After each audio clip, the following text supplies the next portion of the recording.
After a fresh start, the android colony braves forward. Sunny, the android progenitor of the colony, has now constructed 9 T1 androids to serve him. After the construction of one final T1 android, that'll be enough for the first tier of robots. These models can perform basic tasks of labor, but ultimately they won't be the best for the long run. And now, having created the last of them, we'll rename him 9. Now Sunny and the other bots are mining up other important minerals from our quarry in the south. The base itself has been reformatted. At the front gates, 6 mini turrets guard our front. Walls have been constructed in the west to guard us on that flank. The only exposed directions remain the north and the east, and after only a bit more labor, our base contains only one entrance by which all enemies have to enter. The main base contains an entrance hall, a workshop for our bots, a hospital for any robots in need, a workshop for Sunny to work at, and a laboratory for his research. Outside is being organized into farmlands and quarry. The prisoners' quarters have been repurposed, and now there's a set of cells for anyone who comes to join us. Zane is currently our only prisoner who's been appropriated and is now is just in immense pain. Today we start to fully take advantage of the fertile fields nearby us. The soil here is rich and should yield a good harvest. It looks like Zane won't become biofuel after all. In the meantime, Sunny begins research on T2 androids, the next generation that'll follow up our T1 androids. Our bots have been repaired, and now we have enough material to create a new construction bot base station. Ultimately, the best investment is creating more automated workers, and these will serve us the best. We had a meteorites shower yielding coal, hardened slime, and obsidian. Ultimately, today's goal is one of safety, consolidation, and defense. In addition to this, Sunny's role will be to delegate more tasks to the androids at his disposal. The amount of resources is becoming dizzying, so new storage units need to be created. And with the completion of a new bot, work should resume faster. And by the number of materials, it seems that the best form of defense here is going to be a great wall. Ultimately, the best method of power storage is going to be batteries. This room won't be well traveled, so we'll use sandstone for the door and marble for the walls. Marble is pretty much the most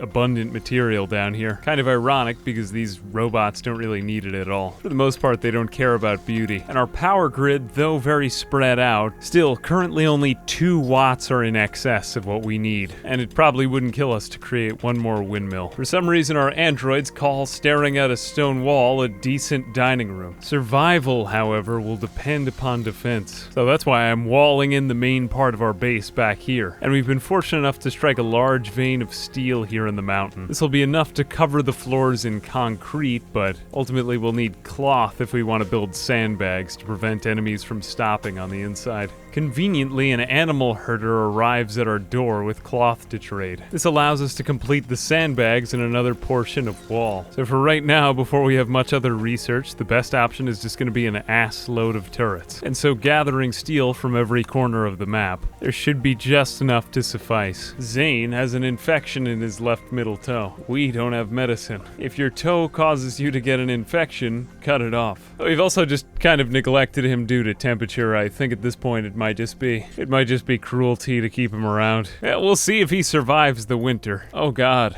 Sunny seems to have failed the amputation. He failed catastrophically and removed his entire foot. Sunny was never by any means a medical expert, though. I think we'll let the ER bot handle this one. Sunny also has a rare opportunity to get some food. These gigantelopes should do, but I really want to anger the herd and send them off to our turrets. We could set our turrets to hunt now, and then Sunny should have little work. They're pack animals, but they're also pretty good for meat as far as I can see. They yield over 100 meat each. And we don't need a refrigerator because it's so freezing cold outside too. Sunny also discovered a great bow in the ruins of one of these shrines. Oh, the weather's gotten so bad that it's now actually snowing. It's snowing, but the rice is also ready to harvest. Now, strangely, Sunny's in a worse mood than all of the other androids. At first this might seem odd, but it makes sense since he's the most sentient and advanced of them. While the other androids are content in simplistic tasks, Sunny desires more engaging work. Zane has died of hypothermia. Well, now we get to find out what this biofuel looks like. Probably because we left the doors open. But hey, that's the reason I picked robots. And while we toil away, the landscape has changed drastically. We're settling in at what looks to be only the beginning of a long winter. Today, we complete research on T2 androids. Before long, we need to reduce our dependence on biomass. Next, Sunny will begin production of the next generation of T2 androids. A group of royal visitors were fortunate enough to have eliminate this nest just to the west of our base. And with that out of the way, we should be able to expand into the cave over here. That and use whatever's left for our bioreactors. Now with a ridiculously high crafting skill level, Sunny completes work on the next generation of androids. The first of the T2 androids is on the way, and it shall be named Atlas. Atlas doesn't have the simple-minded trait, so although he doesn't experience that mood boost, he also has a social impact, which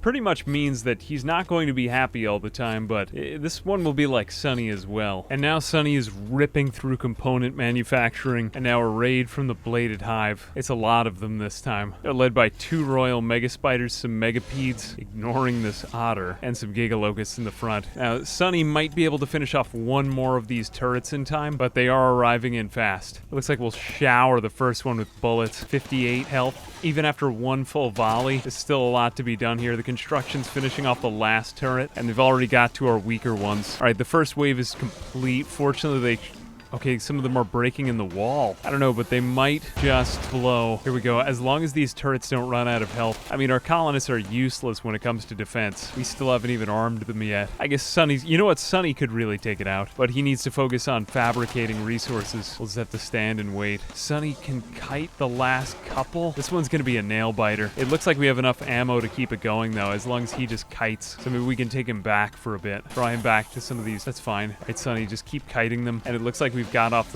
most of the megapedes. It broke a hole in the wall. You just draft everyone else and have them stand there. I'd just rather they not get in the way. Cause damage to our base, not us. And God, another one. Okay, they're into the... The shelf is down. We really should have thought through that workshop placement more. Right, only one left, but we just barely made it with that turret. I think that's it. The rest are still in pain. I think Sunny can kite the last one. Looks like it'll destroy this. Made it through that one, and it's actually a source of biofuel for the rest of us. I want to megapede. I'll have to rebuild back these walls. Jesus. Marble isn't a great stone for defense. It's very soft, but at the same time, it did the job when we needed it, and we had a lot of it. I don't think we can rely on these spike traps anymore, though. And another raid from the unending march. Jesus. This is just androids. Unfortunately, we have all these new components now. A double raid, but they're mostly T1. And we might be able to sell a lot of this royal insect jelly later on, or just use it for some kind of nefarious purpose. And the assault will commence. We have only two turrets in commission right here. We don't even have our kill box, but I mean, they don't really have a lot of range. They don't have any ranged weapons, in fact. This might be one that Sunny could do on his own, but I don't want to take his time. He's better used for crafting. We have two in, one in, sprung a trap, sprung another, and I think our turrets should finish off the job here. We might even just be able to melee this one. Not really a problem for us. It's more of a danger with friendly fire. That was their leader. We took him out, and now just a few remaining. Sunny can head in there and just do some good old-fashioned kiting. I think Sunny could probably take on this entire group on his own, to be honest. He's a good enough shot, but they are causing more property damage. Really just a matter of... God. It's really just slowing us down is all. Jeez. Another one. That one's in the base. He does have I mean, what can they do? We'll just beat him. It'll be like another colonist. Sunny can take on the last ones with a great bow. You know what, just everybody fight this guy. Head back in. And kiting. And more kiting. Nope. With your level 20 shooting. He had beer. He had beer? I guess it's Bender from Futurama. All right, everybody else rest until healed. Only one way to go about this. We also got to replace that ER bot. Yeah, they all had beer. At least we have their weapons. You know, we're using sandstone from now on. Sandstone is a much better material. Sunny can repair these robots. Sunny's going to drink a beer. All right, everybody's Bender. And the ER bot should stop the coolant loss on our other bots. Now, although they don't have blood, they don't bleed, they can lose coolants and they can die. And depending on what other mods you're using, you can or can't resurrect them. It depends. With a lot of work to be done, one thing I'll add is it's actually not that bad to clean up a mess like this with this colony. No one experiences mood breaks, so you never have any of that fallout going on. But on the other hand, it is harder for them to regenerate some of these components. They'll need to be repaired repaired later, we just don't have the research on androids yet. So right now, time is of the essence. With raids happening more frequently, Sunny needs to create a better crafting bot that can do his job for him and create components. Ultimately, the ideal situation would be to have crafting bots that make copies of themselves. Sunny can labor and never get tired. It's just a matter of how much work he can complete at once. The new crafter bot, though, should be able to double his capacity, and now it can actually go and create the components for us. Now, with the combined efforts of a crafting bot and Sunny, we should be able to start to up our labor and create components, speeding up our workflow. Now, the second of the T2 androids, Cal. Cal is decent, but really not that much better than his friend. I don't think we could set him off to any higher level tasks, but he can do a pretty good job at everything that the other ones have done so far. Next, we're going to use Rimworld to actually start drilling for oil. This is an amazing mod that adds oil and chem fuel production to the game, and I need it if I want to manufacture a certain type of turret that I want to use. And you can see that all over the map you have generated several different patches of oil throughout the land. Next, we can create a crude oil cracker to take that oil and turn it into chem fuel. And now with the drilling having begun, we can start to get it out of the ground and refine it into chem fuel. We'll connect the two via this oil pipeline and then store the chem fuel in this vat. We can also set up a platform near our quarry to haul resources to. And as it turns out, Crafting Bot 12 actually has enough crafting skill that it can create androids. So now in the middle of a snowstorm, we can get ready to hatch a new breed of android. And as winter sets in now, a harder snow starts to settle. And now with the oil all drilled, we finally can drill for oil. The well is ready, and now we're producing chem fuel every day. Now for the last part of our grid, we're going to add a chem fuel pump. This is going to allow us to take that chem fuel and put it into canisters, effectively just giving us a ton of chem fuel. And now, having dealt with all of that, the crowning achievement is flamethrower turrets. These things are going to be devastating to bugs when they get into our base. Not only will they take massive damage, but they'll also lose control when they go on fire. And now, with a working pipeline of chem fuel, we should be able to craft several of these things. And now, although it's beautiful, we can order the clearing of snow in our base area. It just slows them down too much. And now, with the snow having cleared up, we can clear off the snow from the ground. Beyond our flame turrets, we could still use some military turrets for added suppression, and in case if we're raided by simpler raiders. And now, day by day, Sunny can concentrate on research alone. Now that urgency is less important, we can also start to deconstruct some of these meteors that have fallen and mine them out. There's titanium, sandstone, and limestone out here, and for a map that's made almost entirely of marble, these are pretty valuable. The next of our constructions will be a workshop. We have a lot of things we need to get built before we have more robots, and as we bring them all to life. At another site, we encounter a second ancient danger. There have been many on this map, and it's taking the full strength of the androids to get through some of these asteroids. But these combined labors yield rare resources. Upon further inspection of this map, there's actually a lot of components scattered about here in the caves. It's a risk to send them out, but I don't really think that there's enough wildlife on this map to endanger them. And now with a machining table, we're actually equipped to disassemble dead androids, so we can do this with raiders that attack our base. The next move, having completed so many of our tasks, is going to be to re-establish strong power. We need a healthy flow of wattage if we're going to defend our base, again being raided by the bladed Hive. A strong defense, but it may not be enough, as our flame turrets are a great counter to them, but they also just don't do as much damage as normal turrets. We've got 81, 83. Their health isn't really going down fast enough. It's really a matter of whether or not they come in quickly or not. We've taken down only one, but they are managing to get to the turrets. We set up this second layer over here because I figured that they would go for the main turrets, and then these ones can burn the rest passively from over here. We need only rearm the further steel turrets. It's just kind of a shit show in there. Fortunately, stone doesn't burn. Unfortunately, chem fuel explodes. Flamethrower turrets can also go on fire. So can our robots. Fuck, get out of there. Get the hell out of there. Well, it was essential that we rearm the turrets before. It looks like 13 has found a better passageway from which to refuel the turrets over here. We might survive as long as they don't start it. No, good. They didn't start attacking that wall too. I was thinking they would do that next. I think they're gonna need a little bit of help from Sunny in attracting them over here. Good. Okay, Sunny can just kite them over and bring them on. As long as they get to this other flame turret, we can keep on refueling this one, and as long as we keep rebuilding the walls from the inside. Come on, Sunny, come on. There's still a lot left. It's just the megapedes, though. The last of them are fleeing. We'll just finish off the last of them. I don't know if I'll ever play without Rimfelder again. It's just too good. It's absolutely amazing. And I think Sunny's done it. We'll expand back out the home zone so that they can get to working on this area. We need to refuel these other turrets and shoo them away completely. The last of them are wandering around as if wild. I guess something has dispossessed them in the hive. It's weird. They're actually fighting. Oh no, that's my construction bot. Never mind. Yeah, they are fighting me still. We'll rebuild these other parts as sandstone because it's just safer. In general, it's just much safer. Marble is a very soft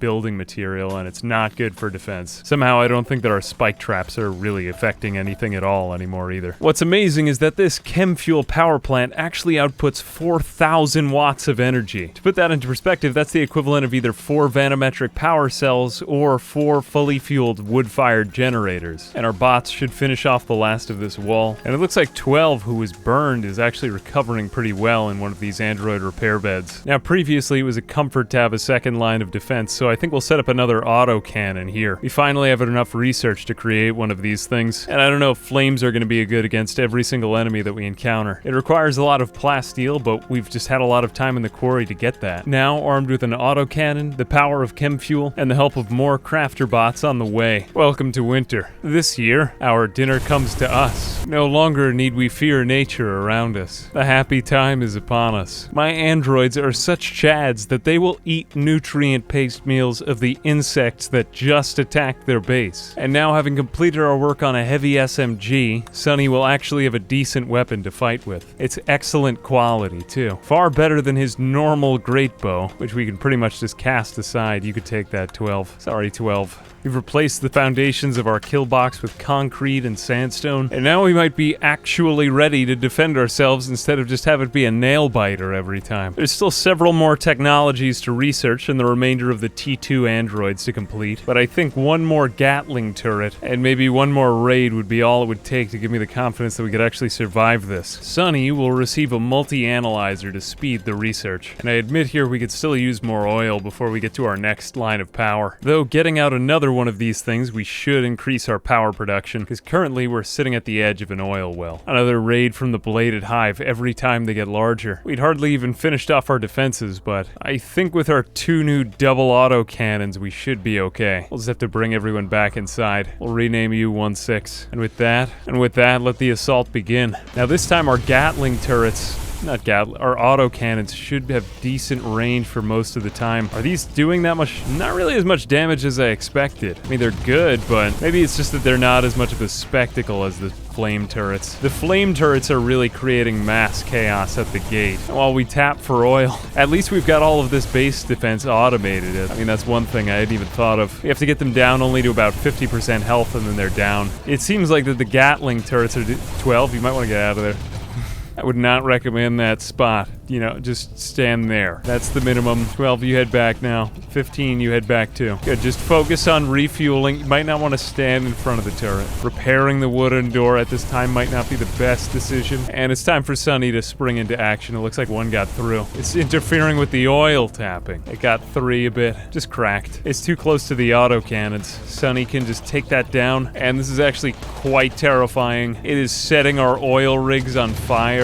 That could be horrible. That's probably horrible. Just use your bravery, get in there. We need to put these fire. It matters more than your life. Something's gonna blow. Yep, something blew. Okay. Sunny, get back out here. Now, Sunny's got a heavy SMG. It's a pretty decent weapon against this fight. No, don't get in the line. Stay in the doorway. Stay in the doorway, that's right. Okay, these things are on fire. These things are on fire. We are putting out the fires. We need some fire extinguishers. That is bad. That is really bad. That is really fucking bad. Jesus Christ, Marie. Holy shit. Damn, my entire oil industry just wiped out in the blink of an eye. At least the autocannons aren't gone yet. It's just causing a chain reaction of explosions. My God, it's beautiful. It's beautiful and horrible at once. Okay, Sunny. Okay, Sunny. You get in there now, lad. Man, fire spread is really strange with all these different units. Oh, it didn't take out the chem fuel pump. We might be without power. Let's build these in a slightly more ideal location this time. I think we're gonna have to move up the kill box. Yeah, the whole oil thing was just kind of a shit show from the beginning. Great for power, but also not great for staying alive. I think Sonny can take out the last 3 megapedes. He's got great, I mean, he's got an excellent heavy SMG. This thing slays. Everyone is on fire. Fortunately, there won't be any mental breaks. You know, the oil well heads do survive, so we might be able to reuse them, at least for temporary power. Yeah, you know, let's just stick with that. I'm sure it's fine. Fuck, Sonny is getting meleeed. Fortunately, he's not bleeding any coolant, so I think he's gonna be alright. We also have no turrets left, though, so it's a matter of rebuilding, but we made it through this one. Both horrible and beautiful. And for some reason, megapedes just become docile at the last second. I can't figure that out either. I guess I should be counting my lucky stars, though, here. We lost 14 somewhere in that fight. I think he was going after something to put out a fire. We can actually bring him back with a certain android repair kit. I mean, right now it'll do us just as well to replace him. It'll probably be less effort, and we don't even have the technological research, but I mean, we're gonna have to change around a few of these things. Actually, this one won't be good either, because that's over a vent. In general, we're gonna need to move up this, we're gonna just need to move the kill box somewhere else. Not a great location with this oil placement, but I still think that we got this wellhead tapped, so we should have sustainable power, at least for the near future. And we've also just survived an ass ton of insect raids, so I think we're gonna leave it there for today. Thanks for watching. As always, my name's Ambiguous Amphibian. I hope you enjoyed, and I'll see you guys in the next video. Bye-bye.